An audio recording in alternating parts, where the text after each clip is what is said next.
السلام عليكم ورحمة الله تعالى وبركاته. مرحبا بأعزائي الطلبة والطالبات في حصة جديدة سأقدم لكم فيها موضوعا خاص بمادة الرياضيات المستوى الثانية بكالوريا، وهو عبارة عن دالة من النوع الجذر النوني.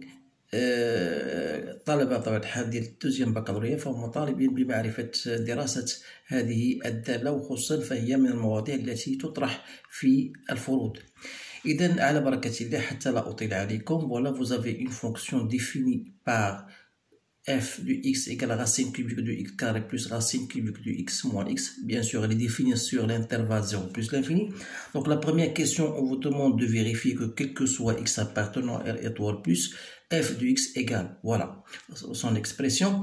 On vous dit calculer la limite en plus l'infini, étudier la branche infinie de la courbe, étudier la dérivabilité à droite de 0, interpréter le résultat graphiquement, calculer f' de x, dresser le tableau de variation, montrer que quel que soit x appartenant à 0 à f de x et moins x égale à cette expression-là. Voilà, en tout cas, voilà les questions qu'on vous pose. Ça, c'est la première partie. Vous avez une deuxième partie qu'on va traiter tous ensemble. Alors, essayez de stopper la vidéo et de lire et de relire votre sujet. Bien sûr, vous le déterminez ou bien vous répondez aux questions posées. Puis, vous allez comparer vos résultats avec les miens. Alors, pour la première question, vérifiez que quel que soit x appartenant à R étoile plus, vous avez f de x égale. Donc ça, vous devez faire une simple... Voilà, transformation dans laquelle vous allez mettre racine, ou bien vous mettez de toute façon, puisqu'il y a x moins 1, donc vous allez mettre x en facteur. Donc racine cubique de x au carré sur x plus racine cubique de x sur x moins 1. Voilà, puisque n'oubliez pas que x appartient à 0 plus, donc je peux mettre racine cubique de x au carré sur racine cubique de x à la puissance 3 plus racine cubique de x sur racine cubique de x à la puissance 3. Donc ce sont des choses que vous devez savoir. Donc moins 1. Alors je peux mettre x toujours en facteur. Tout ça, je fais x au carré sur x à la puissance 3 plus racine cubique de x sur x à la puissance 3 moins 1. Ça me donne x en facteur. Donc, vous remarquez que je peux x carré, je simplifie. Donc, il reste 1 sur racine cubique de x. Voilà, de x. Plus 1 sur racine cubique de x carré moins 1. On a bien cette formule, bien cette expression. Ça, c'est pour la question A. Donc, pour la question B, on vous demande de calculer la limite lorsque x tend vers plus l'infini. Alors là, tout simplement, lorsqu'on vous donne une question en maths, c'est tout simplement pour l'utiliser. Alors, lorsque x tend vers plus l'infini, vous remarquez bien sûr que ça tend vers 0, ça tend vers 0, il reste moins 1. Donc, moins 1 fois plus l'infini, c'est moins l'infini. Donc, c'est une question banale. Donc, je n'aimerais pas, pour gagner un peu de temps, je veux le dire, je veux le demander, ou bien je veux l'explique oralement. Étudier la branche infinie de la courbe f, c de f. Alors là, vous devez chercher la limite de f de x sur x lorsque tend vers plus l'infini, qui n'est autre que limite lorsque tend plus l'infini de quoi? De 1 sur racine cubique de x plus 1 sur racine cubique de x au carré moins 1. Alors là, ça tend vers 0 et ça tend vers 0, il reste moins 1. Alors là, vous êtes obligé d'aller chercher la limite de f de x moins a de x, c'est-à-dire limite de f de x plus x lorsque tend vers plus l'infini, qui n'est autre que la limite lorsque x tend vers plus l'infini de racine cubique de x au carré plus racine cubique de x. Alors là, c'est très simple.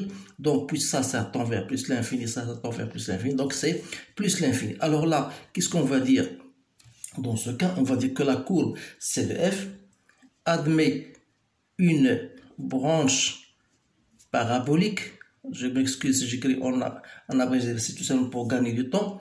De direction, la droite que je nomme delta d'équation y égale à moins x, bien sûr, toujours au voisinage de plus l'infini. Alors là, cette séance, je vais la consacrer aux étudiants de la bio. Je parle en français, donc je n'aime pas faire ou bien mélanger entre le français et l'arabe. Donc, on va traiter cette séance uniquement en parlant en français pour que les étudiants, bien sûr, savent ce qu'ils doivent faire.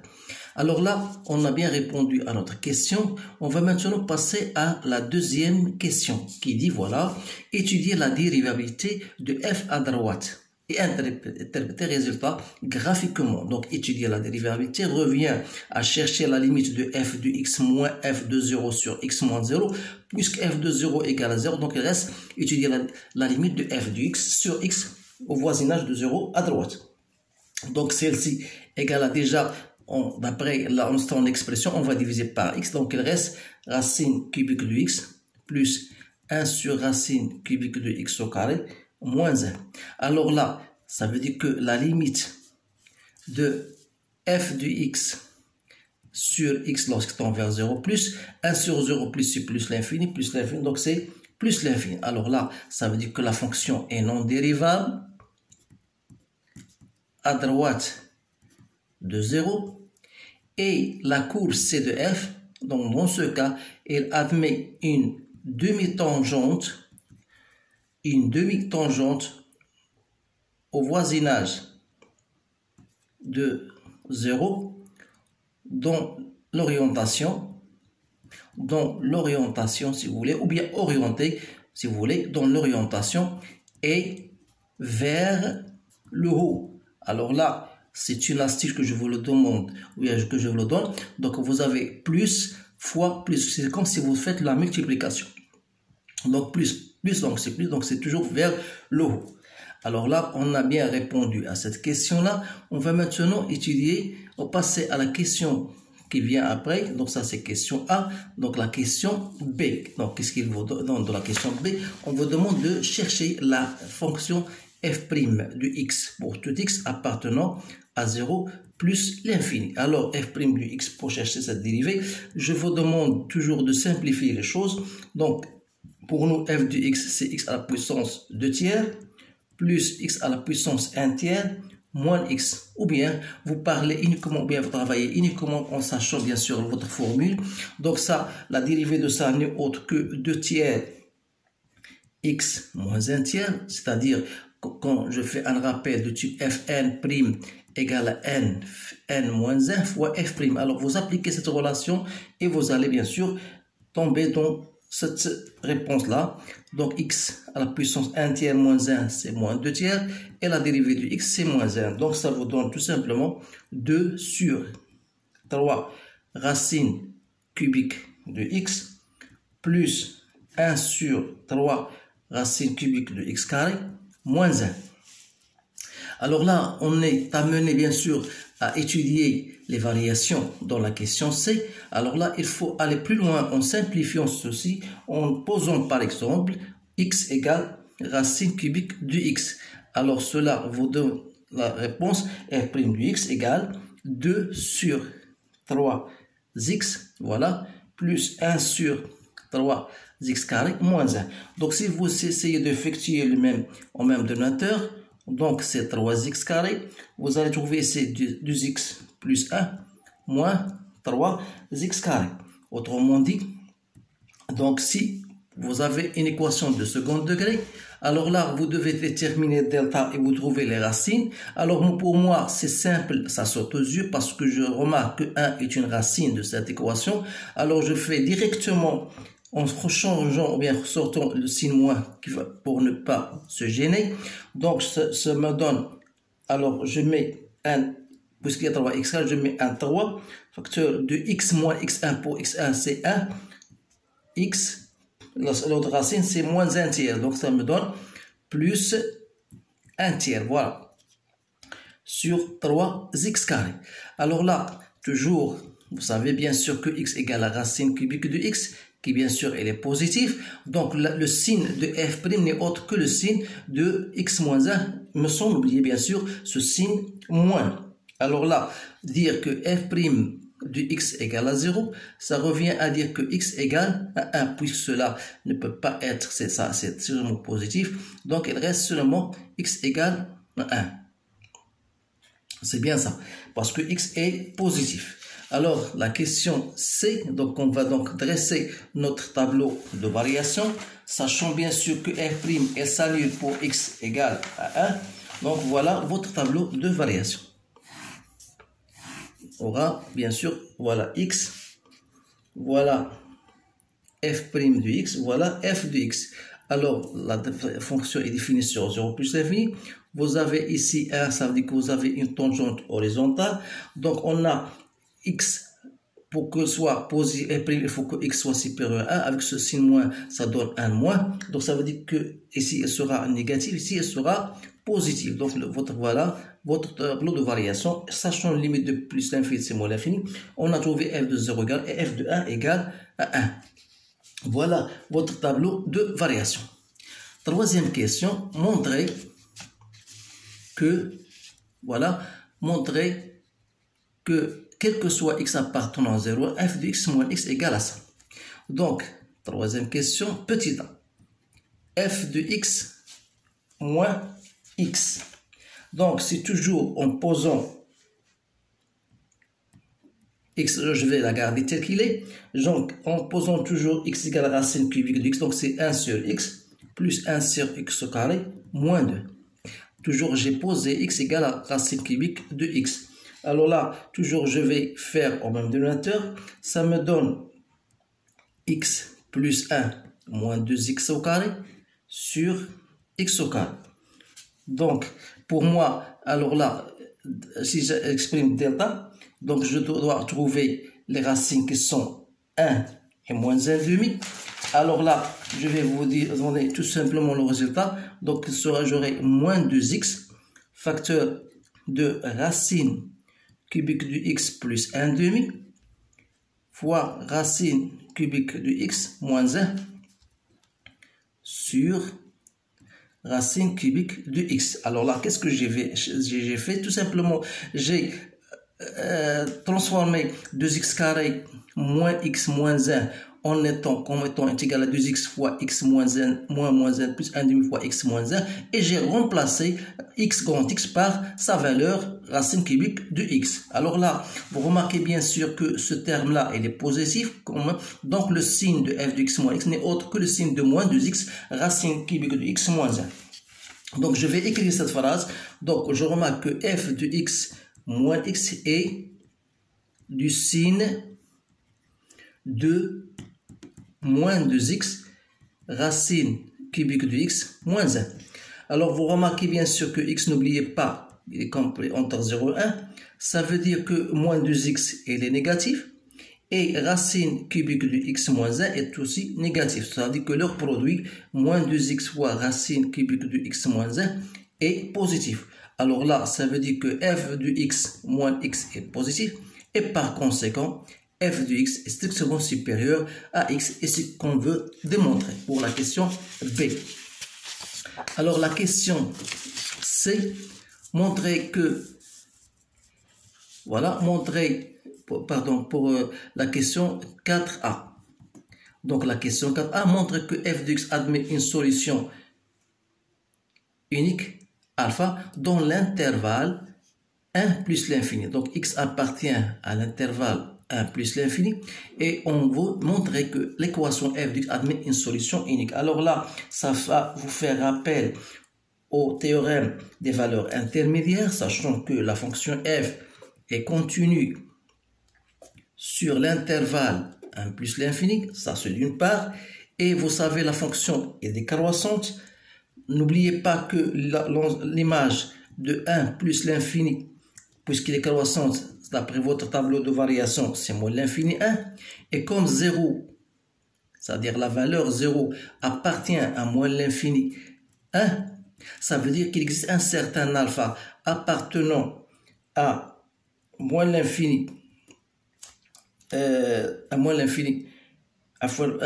plus 1, pardon, l'intervalle qu'on vous donne, 1 plus l'infini, tel que f de alpha égale à 0, donc c'est une racine ou bien c'est une solution unique. Alors question B, montrer que alpha cubique moins 4 alpha au carré moins alpha égale à 0. Alors là, je vous donne le soin de le vérifier vous-même pour ne pas parce qu'il nous faut assez de temps. Tout simplement, je vous donne les idées pour aboutir à ce résultat-là, sachant bien sûr que f de alpha, dire que alpha et f de alpha égale à 0, ça veut dire que racine cubique de alpha au carré plus racine cubique de alpha moins alpha égale à 0, c'est-à-dire que racine cubique de alpha au carré plus racine cubique de alpha égale à alpha. Donc vous avez votre valeur alpha, donc il suffit de vérifier que alpha à la puissance 3 moins 4 alpha au carré moins alpha égale à 0, c'est-à-dire alpha au cubique, ce n'est autre que racine de alpha au carré plus racine de alpha, voilà ici, à la puissance 3. Vous faites le tout au cubique, alors vous sachez que s'il forme des biens identités remarquables,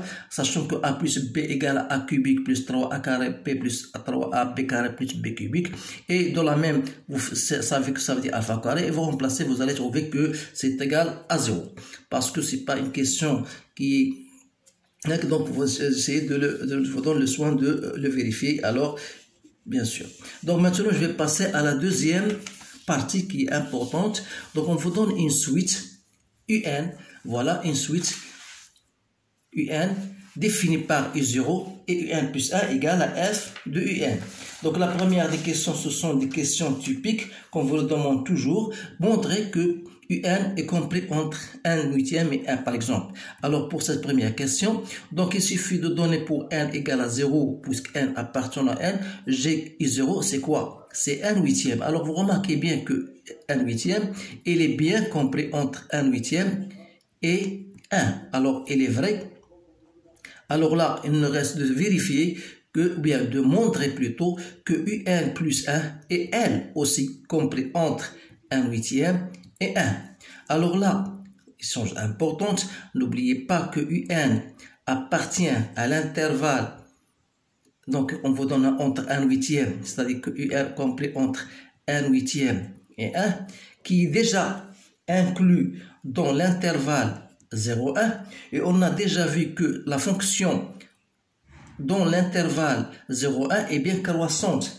Alors, qui dit croissante, ça veut dire que, sachant que UN, on a déjà montré que UN est compris entre 1/8 et 1, puisque la fonction est croissante, alors je pourrais dire que f de UN est compris, elle aussi, entre f de 1/8 et f de 1. Donc, cherchons f de 1/8, qui n'est autre que racine cubique de 1/8, le tout au carré, plus racine cubique de 1/8 moins 1/8, c'est bien ça, moins x, c'est bien ça. Donc, c'est 1 quart plus 1/2 moins 1/8.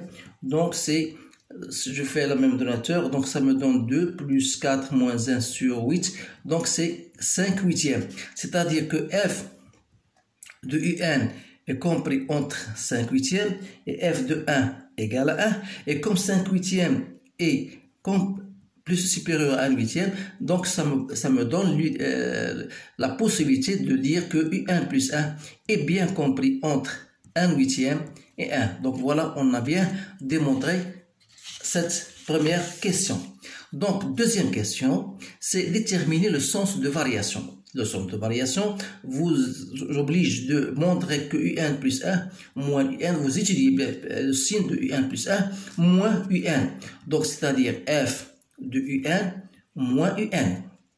Donc, pour nous, on a dit que UN appartient à l'intervalle 0,1 et comme la fonction est croissante, c'est-à-dire que f de UN, on a déjà montré dans la question précédente que quel que soit x appartenant à n, on a bien montré que f de x est supérieur à x, c'est-à-dire que f de UN est supérieur à UN. Donc, UN plus 1 est supérieur à UN, ce qui montre que UN est une suite croissante. Alors, la troisième question, on a montré que UN est une suite croissante et encore le fait qu'elle est majorée par la valeur 1. Dans ce cas, je dis que UN est une suite convergente. Donc, une suite convergente, et par conséquent, la limite de UN lorsque n tend vers plus l'infini, c'est la valeur 1. Voilà la réponse à cet exercice-là. Donc, comme vous le savez, comme vous le voyez, donc c'est un exercice très intéressant, classique, qui comporte la plupart des questions qu'on vous pose généralement dans les contrôles. Donc, essayez bien de le répéter une ou deux fois pour saisir bien ces notions-là qui sont très, très intéressantes. Alors, le jour de l'examen, ce sont des questions typiques qu'on vous demande toujours ce jour-là. Alors, essayez d'en profiter de cette vidéo. Essayez de le partager avec vos collègues pour que tout le monde puisse, bien sûr, comprendre. Donc, je vous remercie de votre attention et je vous dis au revoir.